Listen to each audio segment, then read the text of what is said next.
Pemirsa, Menteri Koordinator Bidang Perekonomian Airlangga Hartarto menyatakan, dalam 1 tahun pemerintahan Presiden RI Prabowo Subianto, seluruh program unggulan telah terrealisasikan. Di Jakarta, Senin 20 Oktober, Airlangga pun menyampaikan perekonomian Indonesia tetap solid atas kinerja pemerintahan ini.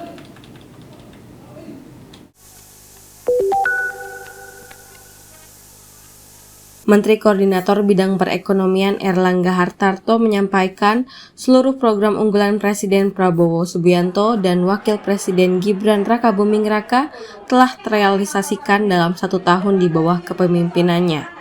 Dia juga menyatakan perekonomian Indonesia tetap solid di tengah ketidakpastian geopolitik. Dalam acara 1 tahun Prabowo Gibran di Jakarta, Senin 20 Oktober, Airlangga memaparkan program unggulan tersebut antara lain makan bergizi gratis yang mencapai sekitar 36,7 juta penerima manfaat, 9.705 beasiswa sekolah rakyat, 81.613 unit koperasi merah putih, dan 16 sekolah Garuda.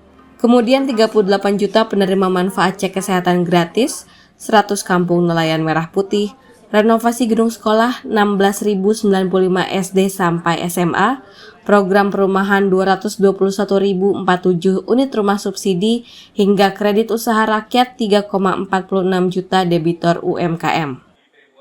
Pak Prabowo Gibran telah menunjukkan langkah nyata, terutama dalam melaksanakan program pemilihan atau program pilihan rakyat. Bapak Presiden telah menjalankan seluruh program yang menjadi unggulan atau menjadi andalan dalam kampanye beliau. Airlangga pun menyampaikan beberapa faktor.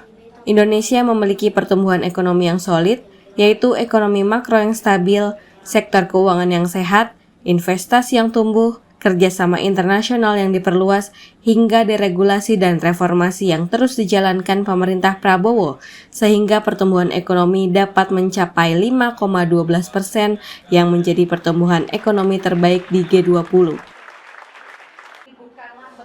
Dari Jakarta, Setyanka Harfiana, Ibnu Zaki, Kantor Berita Antara, mewartakan.